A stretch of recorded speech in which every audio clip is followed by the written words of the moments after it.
and I mean, I don't hate them, but also in terms of like baking and whatnot too, I don't like. It's just like not a great texture. Like I want to love it because like I love stone fruit season too, and also I'm just like there's better stone fruit. Yeah, yeah. The end. Agreed. Okay. Yeah. What's brought you pleasure this week?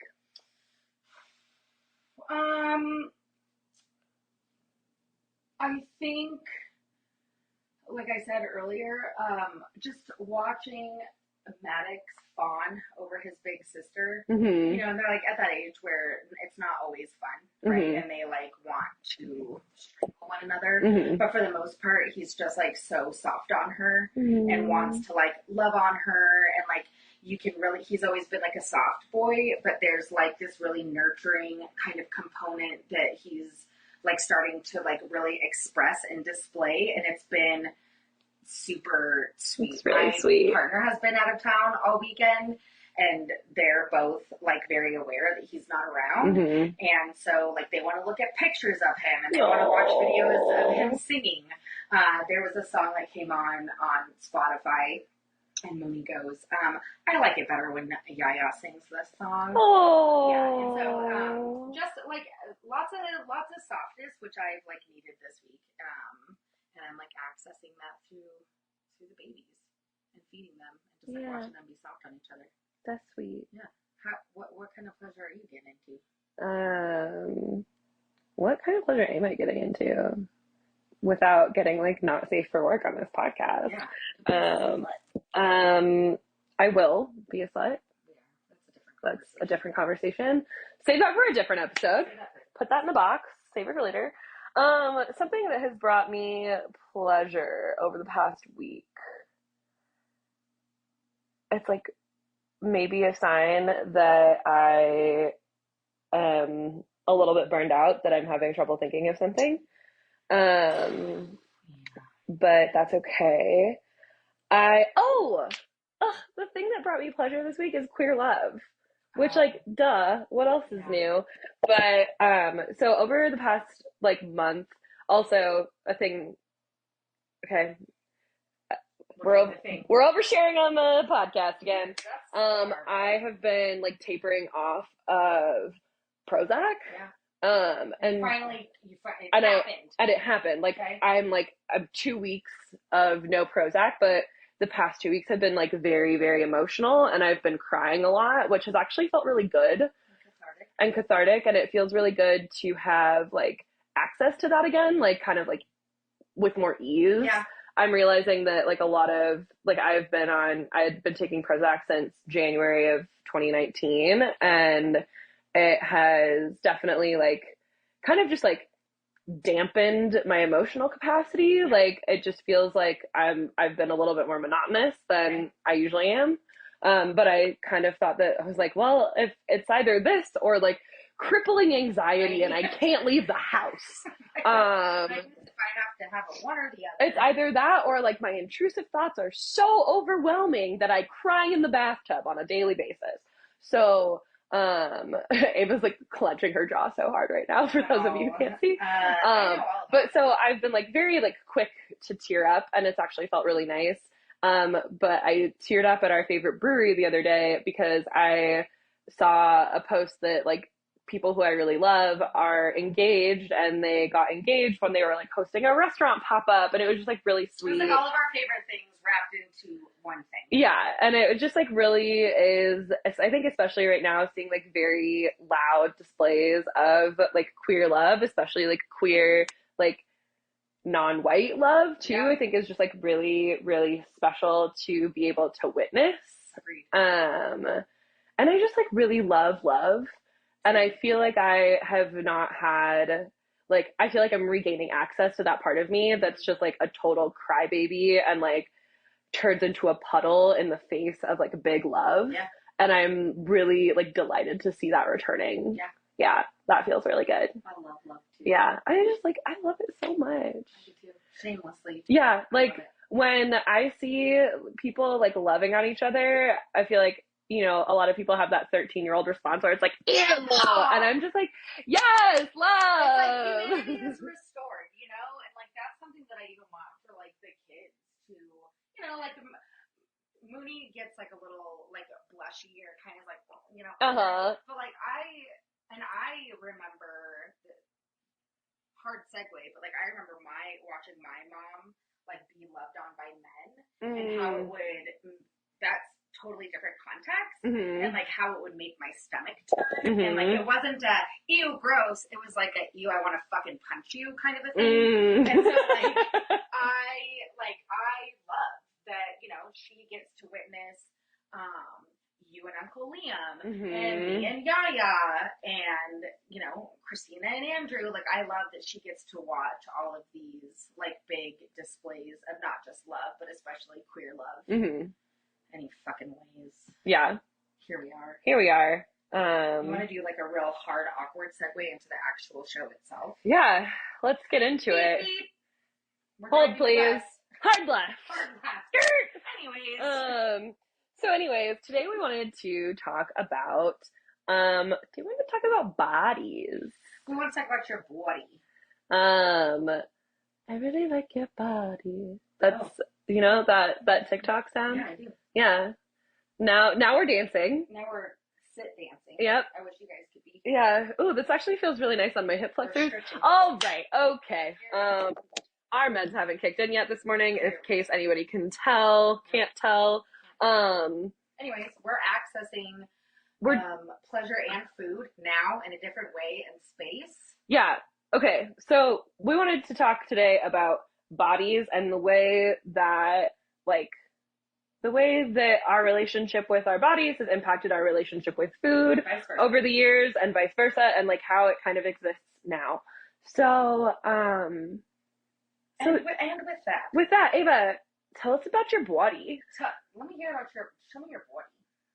It's a podcast. People can't see it unless they're like reading a transcript, which if we don't transcribe it, we should probably get on that because accessibility is dope. Accessibility is important. Yeah. Any ways. Anywho. Here's the deal. Number one, let it be known that this is something that is like super important and big in our lives and has been, right? And there are times and portions of our lives where it took up space in like a really negative way. And then there are times and spaces where it has done the opposite. And so this will absolutely be a conversation that we want to have in the future with other folks' perspectives. This is, you know, if you were like taking a class, this would be the survey level. This is the first pancake of this conversation. Okay. So why don't you stop talking about it and just fucking talk about it? Just talk about it?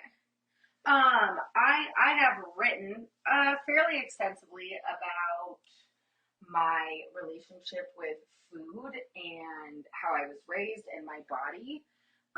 Dieting was like rampant in my household. I stand by the fact, and I don't know how she managed to do this. My mother was 17 when she had me, and while I watched her diet, you know, and talk a lot about dieting and like making her body and herself more palatable, specifically to the male gaze, she also always like rocked her fucking body, right? Like her fat body, her big, I mean, she was tall. She had like ass for days. She was like soft as fuck, had a belly, and like that woman like shamelessly wore whatever the fuck she wanted, you know? And I'm so grateful for that because I was like, I knew that dieting existed and I knew that like there were parts of her that felt protective of me in a way that like, your body is also big. I know how hard that is. So like, let's try to mitigate that right now. Right. I don't think that she did that out of a place of like harm. I don't think that she was trying to harm me. Right. I think that it was like from a place of protectiveness, which unfortunately was like rather harmful. Right. But so, like, you do the best you can with what you have. Exactly. Yeah. And like I said, for a 17-year-old that literally had zero parenting, I'm just like, well, you tried. And honestly, you did like a fairly decent job. And so I grew up, I mean, like hating my body. Same. I was like, it wasn't just, well, I wish I mean, it was like, let me not look in the mirror, you know, or, and with that, you know, I was always like the fat girl, but I was always the funny girl. And like, you would never make a joke about my body before I made it first. Oh yeah. You know? And so and since I was tiny, right? I mean, like I never have I ever been like a small individual my whole life. Like I don't know what that's like. And so food became for like lots of reasons. I mean, as a kid, it was like a scarcity thing. It was like a don't always have access thing. And then it became like a tool for me to control my weight or like to restrict and feel something else besides like hate and rage for my body that I knew wasn't accepted. And I spent, you know, a really long time doing that. I made a career out of it at one point after Mooney was born. I lost a shitload of weight intentionally, and became a nutrition coach. Different lifetime, folks. And it wasn't until Scarlett was 2 when I started watching her watch me in a way that made her stand on a scale and like exclaim like an excitement, or like she doesn't know what the fuck she's looking at. She's 2, right? But she's getting on a scale and looking down at the number and going like, yeah! And it was like in that moment where I was like, absolutely not. Yeah. And I thought about all of the ways in which I gave up food. Like I stopped, I mean, back in my mid-20s, I stopped reading about food. I stopped writing about food. I hung up like all of my favorite food memoir that I used to access when I wanted to like access creativity. I stopped cooking from like a place of like curiosity and pleasure and cooked to see if it would like fit my macros or like try to make something like a keto dessert or like I cringe. You know what's never gonna be as good as a real fucking brownie? A black bean brownie. It's just never. It's never gonna happen. Is it fine? Is it probably I eat it? Not really, honestly. I'm thinking That's where I draw a boundary. I'm thinking about times in my life where I was like, yeah, like all right, like I'll eat this. Is it the best thing I've ever had? No. Anyways,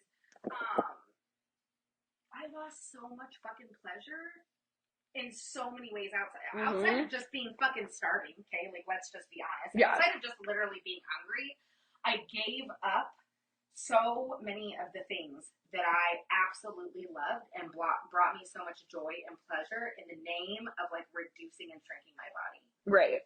And it was, like, the day that I decided to hang up dieting for good, which it really was. It was, like, I finally got to this place where I was, like, never again. And I haven't looked back. And I also understand that that's not necessarily accessible or like linear for everybody, but it was. I mean, I got to a day where I was just like, never again. I'm never doing it again. And I unpacked like all of my favorite food memoir. I went to like a farmer's market and just started like getting in the kitchen again. The end, period. Yeah. And like ever since then, you know, it's opened the door for, in so many ways, to access like a million different things. I feel more creative. I feel like I have more spoons and energy for things like writing and being a good parent. Because you're also eating enough. Yeah. I'm not living in like constant brain fog.